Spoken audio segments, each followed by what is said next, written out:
Hello everyone, I hope you're all doing well. Well, I finished the project, but I'm not happy with it. Excuse the barking. We've got bubbles, loads of bubbles, and this one's sort of moved, and the whole idea was to place it like this. This one, not too bad, but again, I'm not happy with it.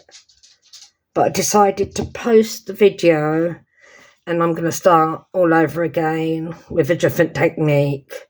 So watch out for that video, and you all take care now, and thank you for watching, and I'll see you all soon. Bye bye.